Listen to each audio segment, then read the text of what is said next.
What I'm now going to do is to show you a little clip where you see these two insights, kind of the process and the interior condition that make this process work, in a nutshell, in less than 2 minutes. And it's a great example of leading through listening. In the middle of this picture, you see the conductor, Zubin Mehta, one of the greatest conductors of our time. To his left, you see Placido Domingo, one of the greatest tenors of our time. Behind them, a huge orchestra that is actually composed of 2 different orchestras that perform for the first time together that night. And then that for the first time play together that night. So if you put yourself into the shoes of the conductor for a moment, here's the situation he has to deal with. He has this newly merged organization, and some of you may be familiar with that dynamic. Next to him is the superstar, kind of one individual who is more equal than anyone else. And he has to deal with that dynamic. And then behind him, a huge audience. And all these forces are pulling him in different directions. His job is to take this diverging set of forces and to merge them together into a moment of peak performance. Over the next 2 minutes, put yourself into the shoes of the conductor and watch how he is leading through listening, and pay attention to how the level from which he is listening is shifting throughout the clip. No puede ser esa mujer escuela, no puede ser una mujer malvada, en su mirar como una luz singular, he visto que esa mujer es una desventurada. No puede ser una vulgar sirena que envenenó las horas de mi vida. No puede ser porque la vi rezar, porque la vi querer, porque la vi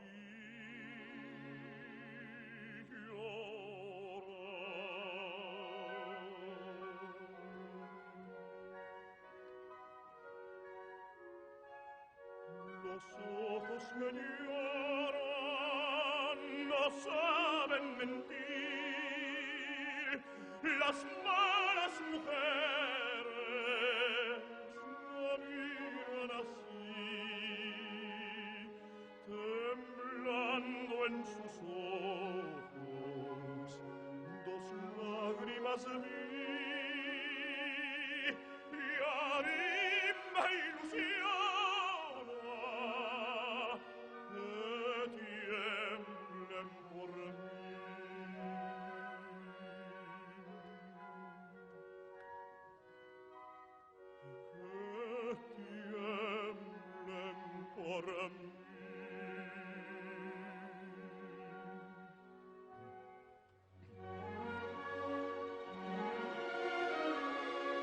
viva luz de mi ilusión,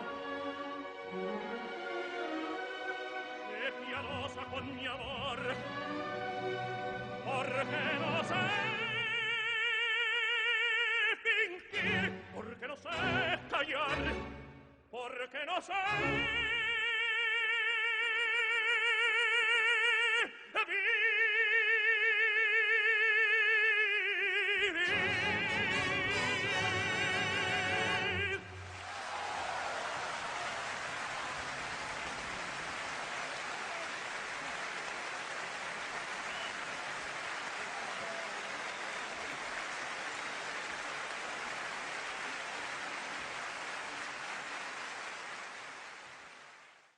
For the next 30 seconds or so, take a pen, a piece of paper, and write down what just happened here. What did you notice? What did you notice in this amazing example of leading through listening? Write down whatever you observed, whatever caught your attention.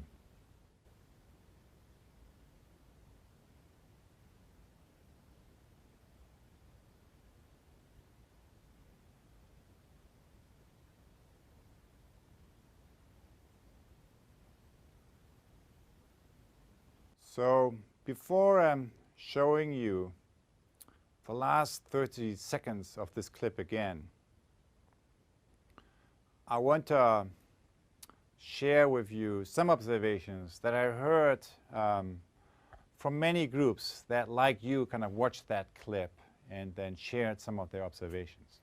The first one is that the beginning of the clip is very different than the end. So in the beginning, it's like highly skilled individuals kind of who interact with each other on a very high level. In the end, now when you look at the last 30 seconds of the clip, kind of the movements are aligned, the breathing is aligned.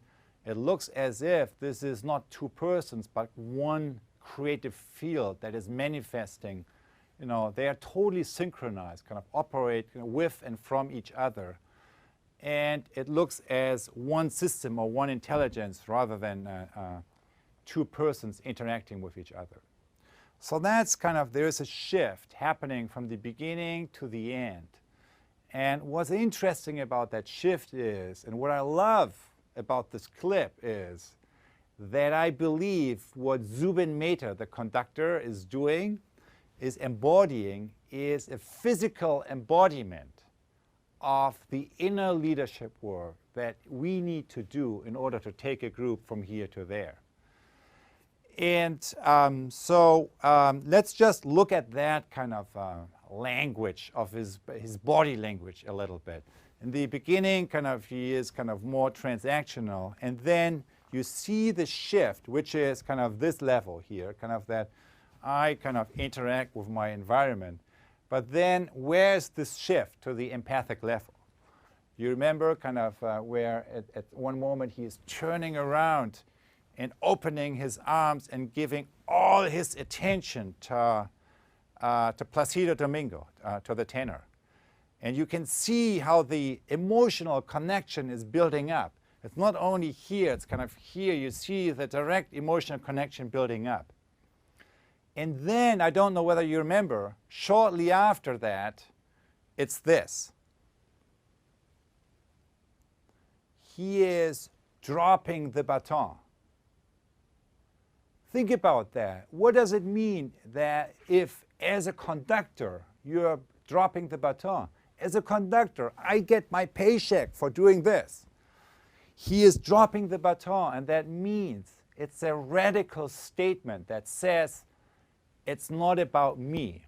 It's about something else. It's about something else that is about to come into the world and that I am in service of. Now, I don't know about you. I'm not a musician. I can't judge any of that. But I have been in that situation many times. I have seen these shifts in groups many times. What does it take to help a group to access that deeper level of knowing? It's exactly what he did. When you put yourself in the center and kind of you talk everyone to death, there's no way you will bring a group to the fourth level. However, what he did is he is pulling himself out of the center. He is going to the periphery and holding the space. It's like this. So he's pulling himself out of the center and he is going all the way to the periphery, and there he's holding the space. He's holding the space for something that isn't quite there yet to come into reality. And all of you who have ever been part of a creative process, you know how a creative process works. What's the first thing that happens? Nothing happens. Nothing happens because creativity arrives at the creative breakthrough, arrives at its own schedule. So what do you do as a professional? You hold the space. You hold the space and you can see it. So that all his attention is to create, to hold the space and to pay attention to this emerging moment of music that wasn't quite there yet, but that was about to be born. So he's holding the space, and you see kind of how in that situation, kind of something is building up kind of through Placido Domingo. Kind of you see how that moment of music is landing, is beginning to come into reality. And that's where you see the baton going back up, connecting with the orchestra, in order to then take the whole orchestra to move this emerging moment of music into reality collectively. So that gesture of holding the space and then making yourself an instrument to allow something to land and to come into reality and co-deliver it with collective action, that space and that way of operating is a fourth type of paying attention, of listening. That is not downloading. It's not operating from here, obviously. It's not factual listening. I am here, you are there, we have a transactional relationship. It's not just empathy. It's not just empathizing with another person. But it's a fourth way of relating to and being in the world. That is about holding the space and turning yourself into an instrument for something that is coming into being and that needs you to come into reality more fully, which we saw kind of in this movement here. That's what I call presencing, sensing and actualizing an emerging future possibility. You know, that process of collectively being born here. But it doesn't matter how we call it. What matters is that this is a distinct way of operating that is at the core of dealing with the major challenges of our time that require us to connect with emerging future possibilities not only as an individual, but also collectively. Now, let's watch it again, and then I will give you a quick kind of summary of the Theory U framework. Viva l'ultima illusión, sé piadosa con mi amor, porque no sé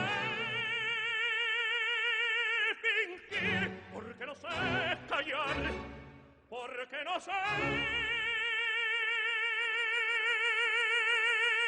vivir.